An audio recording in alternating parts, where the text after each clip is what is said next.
Welcome back, everyone, to Bella Dark Tales.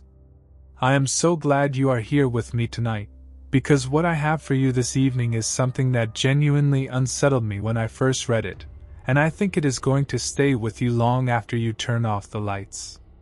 Before we get into it, I want to give a very special thank you to the person who sent this story in. Her name is Marissa Calloway, and she writes to us all the way from Asheville, North Carolina. Marissa, thank you so much for trusting us with this.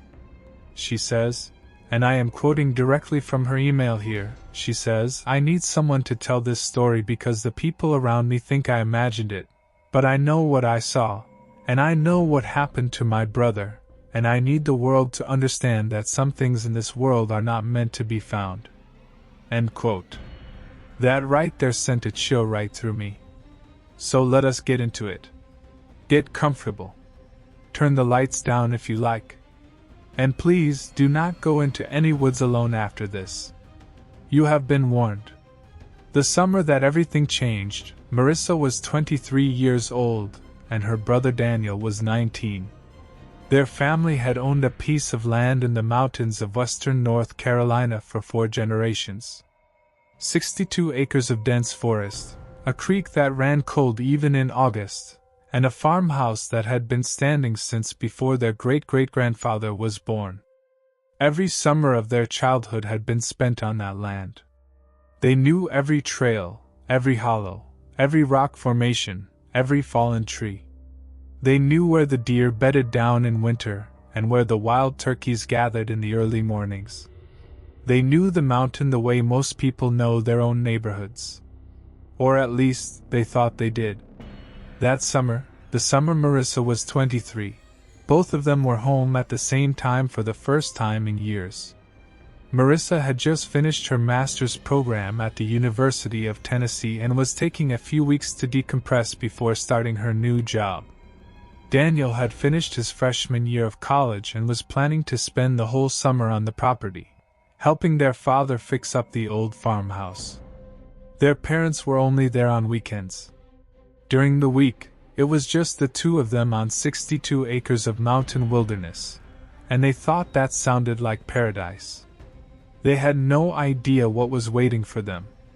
It started on a Tuesday.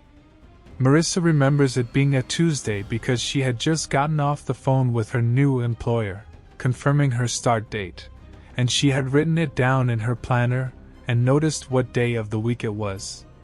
She walked outside to find Daniel standing at the edge of the tree line at the back of the property, staring into the woods.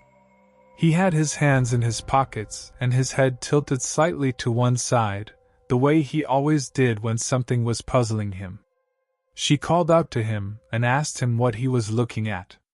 He turned and waved her over. When she got to him, he pointed into the trees and asked her if she had ever noticed the trail that led off to the left, past the old hemlock grove. She had. They had walked it 100 times as children.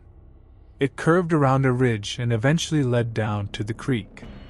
He asked her how far she thought it went before the creek.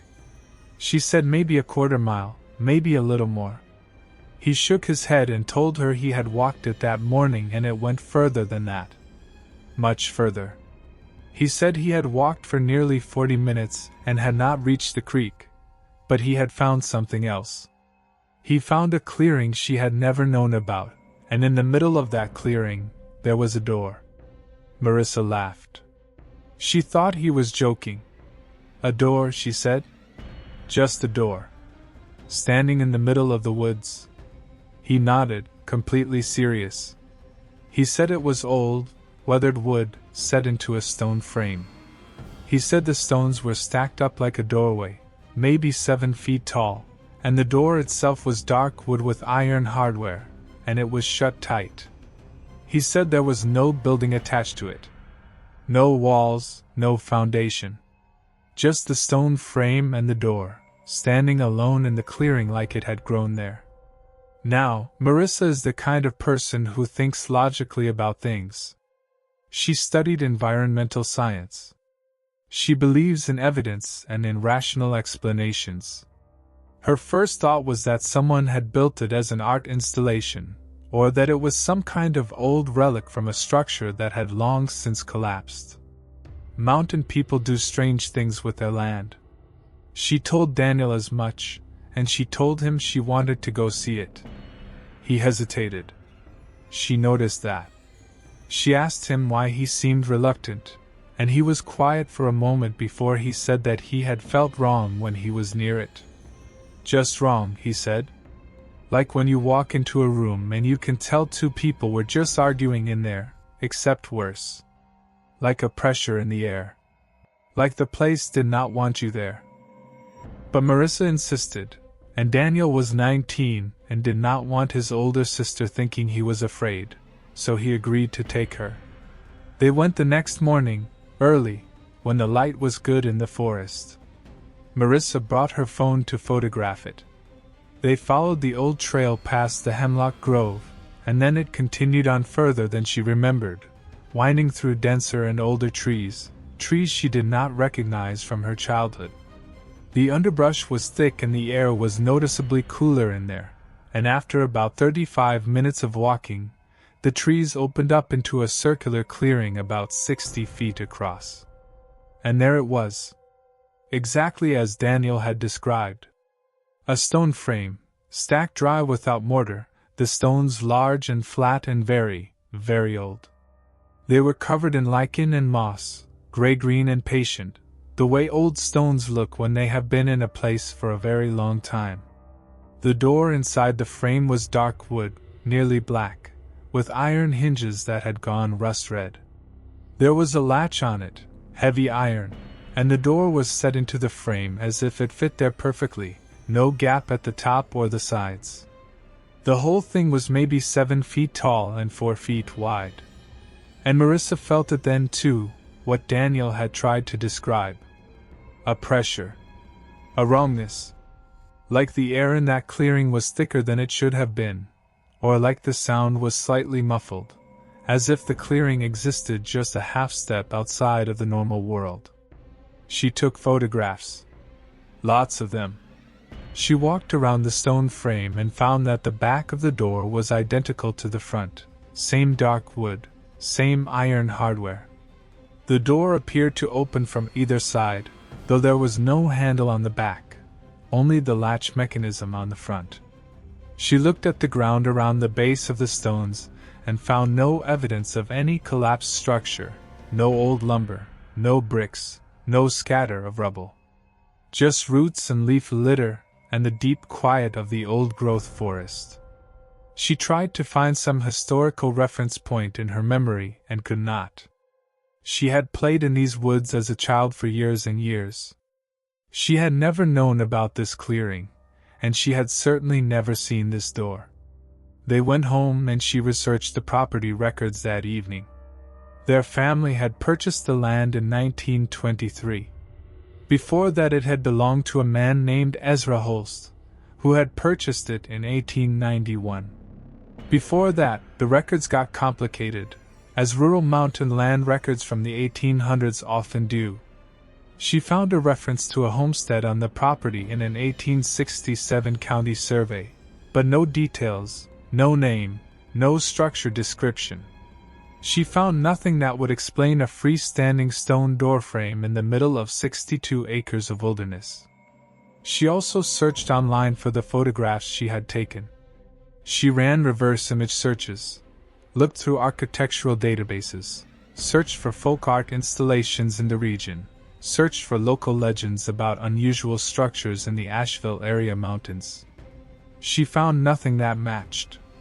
She posted one of the photographs to a regional history Facebook group, described the location vaguely, and asked if anyone had any information. She got a lot of comments. Most of them were curious and unhelpful. One of them was not. The comment came from an account belonging to a woman named Ruthanne Pickett. The profile picture was a small, elderly white woman with short white hair, photographed outdoors. Ruthanne commented only this: "Do not open it. Do not let anyone open it." And then she added her phone number. Marissa sat with that for a long time. It was late, nearly midnight, and Daniel had already gone to bed. She stared at the comment and at the phone number, and she felt the hairs rise on her arms. She took a screenshot. She typed a private message to Ruthanne asking her what she meant and what she knew about the door, and she waited. No response came that night. She did not sleep well. She lay in the old farmhouse bedroom that had been her childhood bedroom, listening to the sounds of the mountain at night, the creek far below and the wind in the trees and the occasional call of an owl, and she thought about the door, about the weight of the air in that clearing, about the fact that it was real and she had touched it, and there was no rational explanation for it that she had been able to find. And she thought about what Ruthanne Pickett had written, "Do not open it." In the morning, Daniel was already up when she came downstairs. He was sitting at the kitchen table with his coffee, and he had a strange look on his face. She asked him what was wrong, and he said he had dreamed about the door. He said in the dream it had been open, just slightly, and something had been looking at him through the gap. He said he could not see it clearly, only that it was dark on the other side, darker than the night should have been, and whatever was looking at him was doing so from very close to the gap, as if its face were pressed right up against the opening. He said in the dream he had wanted to look away but he could not. He said it felt less like a dream and more like a memory. Marissa told him about Ruthanne Pickett's comment. He read it on her phone and was quiet. Then he said, "We are not going back there." She agreed. They made a mutual decision, over coffee, in the morning light, with the windows open and the sound of birds in the trees, that the door was not their business, and they were going to leave it alone. They made it 4 days before they went back. It was Daniel who broke first. He had been restless all week, unable to sleep, unable to focus on the repair work their father had asked him to do. He spent hours sitting on the back porch staring toward the tree line. On the 4th day, a Friday, while Marissa was on a video call with a friend, he disappeared. She came out of her room after the call and found the house empty, and his boots gone from the back door. She knew immediately where he was. She went after him. She pulled on her own boots and grabbed her phone and a flashlight even though it was still mid-afternoon, and she went into the woods. She followed the trail, past the hemlock grove, through the older and denser section, and when she came into the clearing she stopped dead. Daniel was standing in front of the door. His hand was on the latch. She called his name. He did not turn around. She walked closer and called his name again, louder, and this time he turned his head slowly, and she could see his face in profile, and there was something about his expression that frightened her more than anything she had yet encountered in that clearing. He looked calm. Completely, utterly calm, in a way that did not fit him. Daniel was not a calm person. He was energetic and reactive and expressive, always moving, always talking. This stillness, this flat calm, was not him. She told him to step back from the door. He looked at her fully then, and his eyes were focused. He was clearly conscious and aware of her, but he said something that made her stomach drop. He said, "There is someone on the other side. They have been knocking." Marissa stood very still. She listened. And in the thick, muffled quiet of the clearing, she heard it. A slow, rhythmic knocking. 3 knocks, a pause, 3 knocks, a pause. Coming from beyond the door. From the other side of a door that stood alone in the middle of 62 acres of mountain wilderness with nothing behind it but more forest. She grabbed Daniel's arm and pulled him back, hard. For a moment he resisted, his hand still on the latch, and she felt the resistance in his whole body, a pulling toward the door, and then he seemed to blink back to himself and he let her pull him away. She pulled him to the edge of the clearing, and then she pulled him onto the trail, and she kept her hand on his arm the entire 35 minutes it took them to walk back to the house. Either of them spoke. The knocking continued for at least 10 minutes of the walk before it faded. Back at the house, Daniel sat at the kitchen table and shook. Not trembled. Shook. His whole body vibrating with something that looked like cold or shock or both. Marissa made him tea and sat across from him, and asked him what had happened. He said he did not know. He said he had woken up that morning with an absolute certainty, a certainty he could not explain or argue with, that he needed to go back to the door. He said it was not like a desire. He said it was more like a compulsion, like how you feel when you have left the stove on and you know you need to go back and turn it off. An urgency. A necessity. He said he had tried to resist it for 4 days and he had not been able to. He said when he had gotten to the clearing, he had heard the knocking immediately, and it had felt, he paused here, and his voice dropped, it had felt like hearing someone call your name from another room. Like a recognition. Like whoever was knocking specifically for him. Marissa called Ruthanne Pickett that evening. The woman answered on the 3rd ring. Her voice was old and careful, the voice of someone who had learned to be precise with words. She asked who was calling and Marissa told her about the Facebook group, told her about the door. There was a long silence on the other end of the line. Then Ruthanne said, "How long has it been there?" Marissa told her they had found it a week ago. Ruthanne said no. How long has the door been on your land? Marissa explained that their family had owned the property since 1923 and that she had spent every summer of her childhood there, and had never known the door existed until her brother found it 2 weeks ago. Ruthanne said, "That is not possible.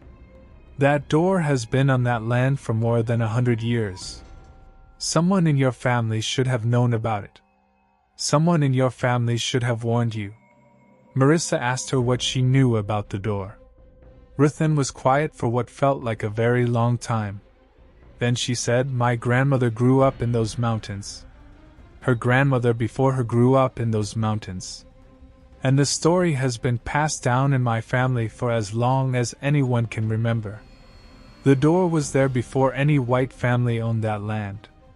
It was there when the Cherokee were there. They did not build it, and they did not know who did. The earliest story my family has is that someone tried to build a settlement up in those hills, in the early 1800s, and that they found the door in the woods and they opened it, and after that the settlement was gone within a year. Every family that has owned that land since then has been warned. Someone should have warned you."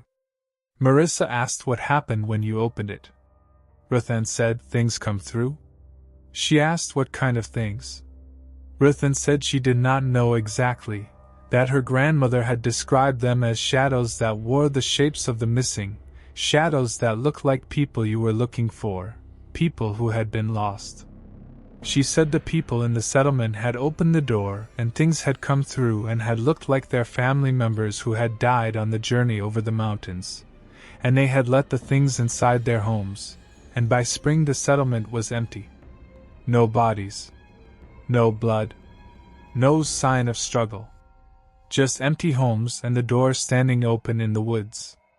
Ruthanne said, "The door does not stay closed on its own. Someone has to keep it closed. For generations there were people who knew about it, and who watched it, and who made sure it stayed shut, and they passed the responsibility down through their families. But those families moved away or died out, and the land changed hands, and somewhere along the way the knowledge was lost." She paused. She said, "Your brother? He went near it, did he not?" Marissa said yes. Ruthanne said, "You need to understand something. When someone goes near the door, especially if they hear the knocking, the things on the other side become aware of them. They become interested. And they are very, very patient." Marissa asked what they should do. Ruthanne said she would come to the property. She said she was 74 years old and had bad knees and had not been in those woods in 40 years, but she would come. She asked for the address. Marissa gave it to her. She came the following Monday. She arrived in an old blue pickup truck driven by her granddaughter, a woman in her 40s named Carol who had the look of someone who had heard the family stories and chosen to half believe them without ever fully committing to the decision. Ruthanne herself was exactly as Marissa had imagined from the profile picture, small and white-haired, with sharp dark eyes and hands that moved carefully, hands that had learned deliberateness. She wore a canvas coat and rubber-soled boots, and she carried a canvas bag with her, and she did not make small talk. She asked to see the back of the property first, the tree line, before they went in. She stood at the edge of the forest for a long time, looking in, and she said nothing. Daniel was there too, standing back a little, and Carol was beside the truck with her arms crossed, and nobody spoke. Then Ruthanne turned around and she looked at Daniel, and she said, "You have been hearing it at night, have you not? Not just in that clearing. You have been hearing it from inside the house." Daniel looked at the ground. He said yes. Ruthanne nodded as if this confirmed something she already knew. She said, "When it starts following you out of the clearing, you are running out of time." She opened her canvas bag and she took out a small jar of something dark and viscous, something that smelled sharply of iron and herbs, and she said she needed to go to the door. Marissa and Daniel looked at each other. Marissa said she would come. Daniel said he would stay at the edge of the clearing. They walked in. Ruthanne moved slowly but steadily through the forest, and Marissa had the distinct impression that the old woman had walked this path before, many years ago, because she did not hesitate at any of the turns or the places where the trail faded. When they came into the clearing, Ruthanne stopped and closed her eyes for a moment. Then she opened them and looked at the door with an expression that Marissa could only describe as sorrowful. Like she was looking at something that had hurt her before and that she knew would hurt her again. They could both hear the knocking. Ruthanne walked toward the door, and Marissa followed close behind, and the pressure in the clearing was strong now, stronger than it had been before, like the air itself was pushing back. Ruthanne stopped a few feet from the door and opened her jar, and she began applying the dark substance to the stone frame with her fingers, working from the bottom up on both sides. She was murmuring something as she did it, very quietly, words that Marissa could not catch. The knocking on the door intensified. 3 knocks became 5, became a rapid succession, became a pounding, and the iron latch rattled against its housing. And then a voice came from the other side of the door. Marissa said this is the part she cannot fully explain, the part she has gone back to again and again in the months since, trying to find a rational frame for it, and failing every time. The voice that came from the other side of the door was her mother's voice. Not a voice like her mother's. Not a similar voice. Her mother's voice, exactly, the precise timbre and rhythm and cadence of it, the way her mother stretched certain vowels and clipped the ends of words. The voice said her name. Just her name, the way her mother would call her from the other end of the house, calm and ordinary. Marissa. Just that. She said she knew, in a part of her that went below thought, that it was not her mother. Her mother was at home, in their house in Charlotte, 4 hours away. Her mother was not in these woods. But the voice, the perfect and terrible accuracy of it, made her body want to move toward the door, made her hand reach out before her mind caught up, and it was only Ruthanne grabbing her wrist, hard, with those deliberate old hands, that stopped her. Ruthanne said, "Do not respond to it. Do not say anything to it. It knows who you love. It has been listening for long enough to know who you love." The voice said her name again, and then it said something else, in her mother's voice, and Marissa has never repeated what it said, not in her email to Bella Dark Tales, not to anyone. She said only that it was something that only her mother could have known to say, something specific and private, and hearing it in that voice, through that door, was the most frightening experience of her entire life. Ruthanne finished applying the substance to the frame. She pressed both palms flat against the door itself, directly on the dark wood, and she said something in a clear, firm voice that Marissa did not understand. Something old.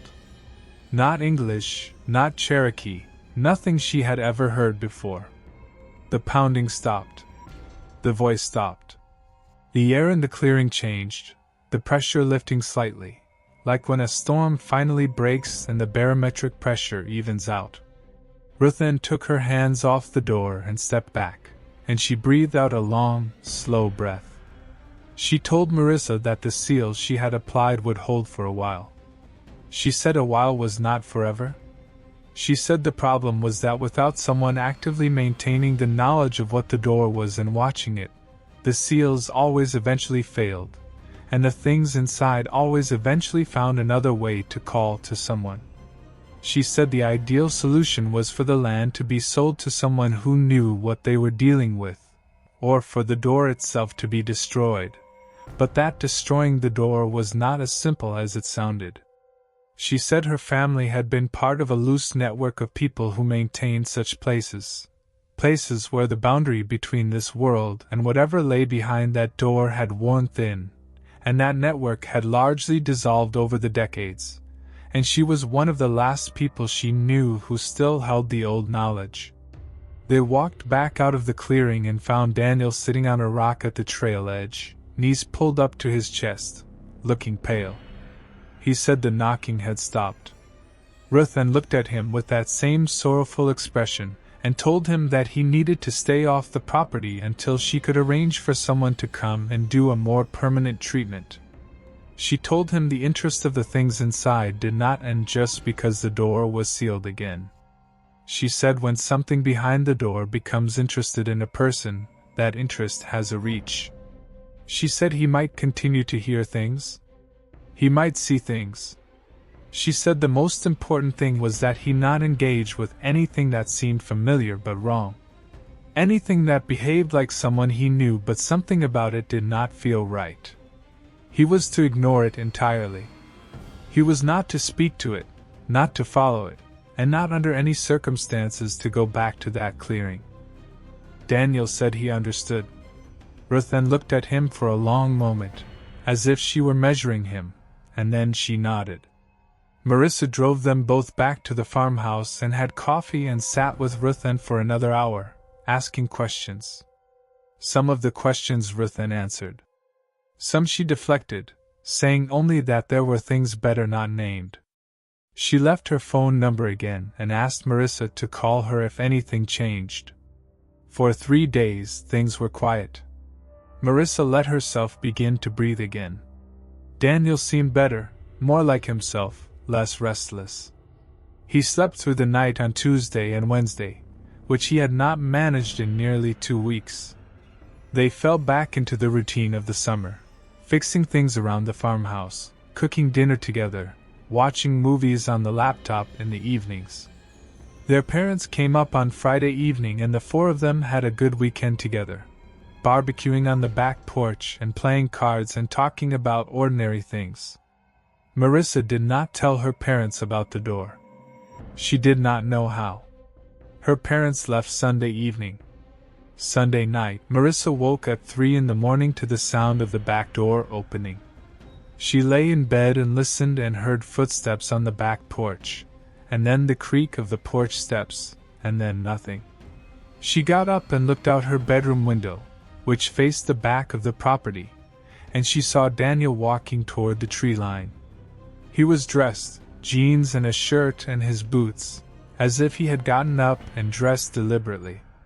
He was walking steadily, directly toward the trail that led to the clearing, and he did not look back. She ran. She pulled on shoes without socks and grabbed her phone from the nightstand and ran downstairs and out the back door, and after him. She called his name. He did not stop or turn.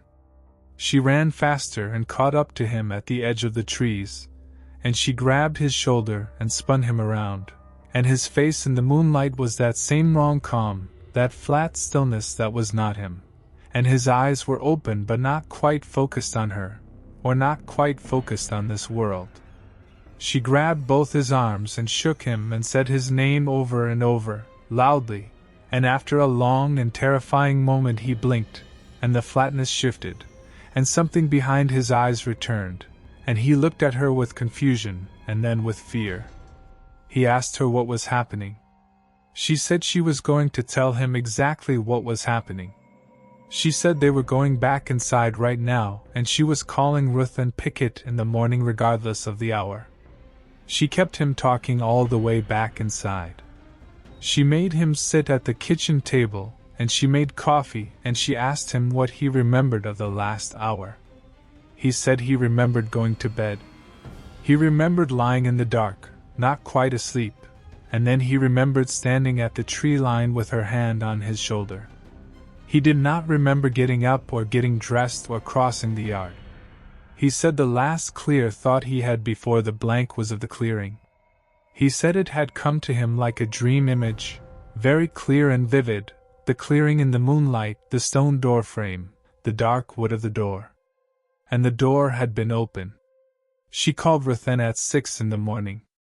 Ruthanne answered immediately, as if she had been waiting, and when Marissa told her what had happened she was quiet for only a moment before she said, "You need to get your brother off that property today. Right now. He cannot be there." She said the seal on the door had been meant to stop the things inside from calling out, but that Daniel had already been heard and answered before the seal was placed, and the connection that had formed was not severed by the seal. She said he was being led. She used that word specifically. Led. Like an animal following a trail. She said if he reached the door in that state, the latch, sleep-loosened hands, not quite conscious, the door might open. And if the door opened at 3 in the morning with no one to stop what came through, the situation would move very quickly to somewhere she could not help from. Marissa woke Daniel up, sat him down, and told him everything, including the parts she had been softening or keeping from him. She told him about what Ruthanne had said about the settlement, the empty homes, the shadows and the shapes of the missing. She told him what Ruthanne had said about the reach of the things inside and about what it meant that it had become interested in him. She told him about what had happened last night, about watching him walk toward the tree line with that flatness in his eyes, about running after him through the dark yard barefoot. He was pale and very still while she talked. When she finished, he asked one question. He asked if she thought it could follow him. Off the property, he meant. Out into the world. She told him what Ruthanne had told her. Get off the property. Today. They packed that morning. Daniel called a friend from school who lived in Asheville, about 40 minutes away, and asked if he could stay for a few weeks. The friend said yes. Marissa drove him there herself and stayed for an hour to make sure he was settled, and then she drove back to the farmhouse because someone had to be there, and she was not about to leave the property empty with that door in the woods and the seal aging by the day. She called Ruthanne again from the farmhouse and told her Daniel was gone. Ruthanne said good. She said she was working on reaching someone, a man in Tennessee who had some knowledge of this kind of thing, who might be able to do something more permanent. She said permanent meant either a much stronger and longer-lasting seal, or an attempt to destroy the door structure itself, though the second option was complicated and not without its own risks. She asked Marissa if she was all right alone on the property. Marissa said she was. She was not, entirely. That night, sitting alone in the old farmhouse with the lights on and every door locked, Marissa did something she had been putting off. She went back through the property records more carefully, further back, into county archive records she accessed through a genealogy website she subscribed to. She searched specifically for Ezra Holst, the man who had owned the property from 1891 until her family purchased it in 1923. She found him in the census records. He had had a wife and 4 children and had worked as a timberman. She found a death record for him, 1921. She found death records for his wife, 1919. She found records for 3 of his children, all deceased in the early 1900s. She could not find any record of the fourth child, a daughter named Clara Holst, born 1884. She searched for Clara Holst and found almost nothing. A school enrollment record from 1893, a single mention in a local newspaper from 1901 as one of the attendees of a church social. And then nothing. She simply stopped appearing in any record after 1901. She would have been 17. Marissa sat with that for a while, and then she expanded her search further back, before Ezra Holst. Before 1891. She followed the land ownership back through an intermediary who had held the land for only 2 years in the late 1880s, and before that to a man named Cornelius Marsh, who had purchased the land in 1856 and held it until 1889. She searched for Cornelius Marsh and found much more, because he had been a relatively prominent local figure, a successful farmer, and sometime county official. She found several newspaper references to him. She found a biographical sketch in a regional history published in 1878. In the biographical sketch, there was a line about his property, which the writer described as a fine mountain holding of considerable acreage, notable for its old-growth timber and its cold-running creek, and for a peculiarity in the deep woods that the locals called the Devil's Threshold, a freestanding stone doorway of unknown origin which Marsh has had fenced off since purchasing the property, following the advice of the mountain folk who warned him against approaching it. The Devil's Threshold. It had a name. She sat with that name in the quiet of the old farmhouse and thought about fences and about warnings and about how much things changed when people stopped passing down the stories that kept them safe. And she thought about Clara Holst, who had disappeared from the record in 1901, and she felt certain, with a certainty she could not entirely rationalize, that Clara Holst had opened the door. She called Ruthanne again the next morning and told her about the Devil's Threshold, and about Clara Holst. Ruthanne said the name was familiar to her, that her grandmother had used a similar name for it. She was quiet for a moment, and then she said, "The girl. The one who vanished." My grandmother mentioned a girl. She said it was one of the reasons the keeping fell apart for a generation, because the family that had been watching the door lost a child to it, and after that they could not bear to continue. They wanted nothing more to do with it, and they moved down to the valley and let the land go, and for years nobody watched the door. Marissa asked if Clara had opened it. Ruthanne said she believed so. She said children and young people were most vulnerable to the call, because the things inside were particularly good at mimicking whatever the listener most wanted to hear, and children were more likely to believe what they heard and less likely to question it, and young people in grief or longing were the most vulnerable of all. She said the question of what Clara had heard, what voice had come through the door, was something they would never know. 3 days after she sent Daniel away, the man from Tennessee arrived.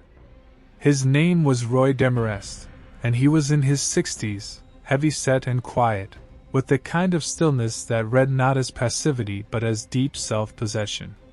He came alone in a truck, and he did not explain himself beyond saying that Ruthanne had asked him to come and that he knew what needed doing. He had a large canvas duffel bag with him, and asked for the morning to prepare before they went to the clearing. He spent the morning at the kitchen table with materials spread in front of him, doing things with his hands, mixing things, binding things. He said almost nothing. Marissa made lunch, and he ate it without ceremony and thanked her, and went back to his preparations. In the early afternoon he said he was ready. They went into the woods together. Marissa led the way. The woods were green and bright with afternoon light filtering through the canopy, and the birds were loud, and under ordinary circumstances it would have been beautiful, and Marissa was aware of the contrast between what she was walking toward and how peaceful the walk itself was. When they came into the clearing, Roy Demarest stopped at the edge of the tree line and stood very still for a long moment. He did not have the look of a man who was frightened. He had the look of a man who was assessing a job. A difficult job, but a job nonetheless. The knocking started almost immediately when they entered the clearing. Roy walked forward without any sign of hesitation and set his duffel bag on the ground a few feet from the door. He began removing items from it methodically and placing them on the ground in an arrangement that Marissa could see had a specific pattern, though she did not know what it meant. Iron spikes, several of them. A hammer. More jars of dark substance, different colors. A bundle of dried plants that smoked slightly when he touched a lighter to them, releasing a smell that was sharp and mineral and very old. A length of heavy chain with iron links. He worked steadily for about 40 minutes. He spoke occasionally, the same kind of low murmuring she had heard from Ruthanne, words she could not parse. The knocking continued throughout, and the voice came again, but this time it did not call her name. It called Roy's. She heard it say Roy, in a voice she did not recognize, but that Roy clearly did, because his jaw tightened and his movements became deliberate and controlled in a way that told her he was working through something. But he did not stop and he did not respond to the voice. He drove the iron spikes into the ground around the base of the stone frame with the hammer, spacing them evenly. He applied the substances to the frame in a specific pattern. He wrapped the chain around both sides of the door, looping it through the iron hardware on the door and around the stone on either side, and secured it with the iron latch. He pressed his hands to the door and spoke clearly and firmly in the old words, longer this time, a sustained and serious speaking that went on for several minutes. When he lifted his hands, the knocking stopped. Not gradually. Instantly. The clearing fell into a silence so complete that Marissa could hear her own heartbeat. The pressure in the air lifted entirely, and for the first time since she had first come to this clearing, she did not feel the wrongness. She felt only the ordinary mountain afternoon, the bird calls and the creek sound far below, and the wind moving in the highest branches. Roy stepped back and looked at the door with an expression she could not fully read. He stood like that for a long moment, and then he bent and picked up his duffel bag and began repacking it. She asked him how long the seal would hold. He said a long time. He said the iron changed the equation. He said the old things did not like iron, they never had, which was why all the old protections used it. He said the door would not be permanently destroyed, but that it would be quiet for a generation, maybe longer. He said someone with the knowledge needed to come back and renew the treatment every 10 years or so, and that he would try to arrange for that to happen, but he could not promise that it would. She asked him what was on the other side. He looked at her steadily, and said he did not know. Not precisely. He said what he knew was that it was a place where certain old things lived, things that had been here before the land was settled, before any human culture that either of them could name, things that fed on attention and recognition and above all on the act of a person choosing to open a door that should not be opened. He said the knocking was always the mechanism. They knocked because they needed you to open the door. They could not open it themselves from their side. It had to be opened from this side. And so they called, and they listened to everything they could hear from this side of the door, and they learned what each person most wanted to find on the other side of a door, and they used that. She asked him what they had used for her. She meant what voice, what call. He said she already knew. She did. She asked him what they had used for Roy. He was quiet for a moment, repacking his bag. Then he said, "My son? My son who died 8 years ago." And that was all he said about it.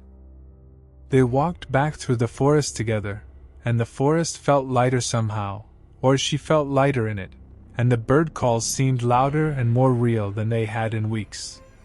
Back at the farmhouse, Roy accepted a cup of coffee and sat for a while before the drive back to Tennessee. She asked him how many places like this there were. He said more than most people knew or would want to know.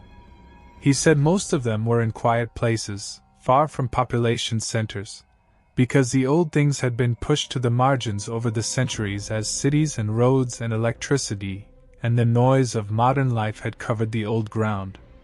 He said quiet places, wild places, deep woods and old mountain wilderness were where the thin places persisted. He said that was not a reason to be afraid of wild places, because the vast majority of them were exactly what they appeared to be, beautiful and indifferent and good. He said it was only occasionally that you found a place where the thinning had gone past a certain point, where something had built, or where something had found its way to the boundary and begun working on it from the other side. He finished his coffee and thanked her for it and left. She watched the truck go down the long driveway and then she sat on the back porch alone for a long time, looking at the mountains, at the forest rolling away in waves of green, and she thought about all of it, and she thought about what came next. She called Daniel that evening and told him it was done. She told him Roy had sealed the door and that he could come back if he wanted to. He was quiet for a moment, and then he said he would rather not this summer anyway. He said he had been thinking about things and he thought the farmhouse was going to need to be in someone's care who knew what they knew, someone who could keep an eye on the property and on the door, who could make sure Roy's schedule of maintenance happened and that no one else stumbled across the clearing not knowing what it was. He said he thought Marissa was that person. She said she had been thinking the same thing. She called her parents that weekend. She told them about the door. She told them everything, all of it, from Daniel finding the clearing to Roy Demarest's chain and iron. Her parents were quiet through most of it, and then her father asked if she was all right, and her mother asked if Daniel was all right, and then her mother said, "Your grandmother knew about it." Marissa stopped breathing for a moment. Her mother said, "I do not know the details, I was never told the details, but your grandmother, my mother, she told me once when I was young that there was something on the land that needed to be left alone, and that when the time came for me to have children I should tell them to leave it alone too. And then your grandmother died the year before you were born, and I was so young and so grieving, and I told myself she had been an old woman who believed in old stories, and I never passed it on. I am so sorry. I never passed it on." Marissa sat with that in the silence of the farmhouse kitchen, the phone pressed to her ear, the mountains outside the window, and she thought about the broken chain of knowledge, the long link of people who had known and then forgotten or chosen not to speak, the stories that had not been passed down, and what had grown in their absence. She thought about Clara Holst, 17 years old in 1901, walking into the woods alone toward a door and a voice and not coming back. She thought about the grandmother she had never met, who had known something and meant to pass it down, and had not gotten the chance. She thought about Ruthanne Pickett and Roy Demarest and the loose network that had once maintained the watching places and that had been scattered by time and loss and the ordinary disasters of human life. She told her mother it was all right. She said the chain was not broken anymore. She spent the rest of the summer on the property. She documented everything she knew, everything Ruthanne had told her, everything Roy had done and explained, every piece of historical record she had found. She put it all in a document, and saved it in multiple places and printed a hard copy and left it in the drawer of the farmhouse desk. She called Roy every few weeks, and they developed a kind of correspondence, cautious and practical, sharing information about what each of them knew. She met Ruthanne in person, finally, on a warm September afternoon, and they sat on the back porch of the farmhouse and the old woman told her everything she could remember of the stories her grandmother had told her, and Marissa recorded every word. Daniel went back to college in the fall. He was mostly fine.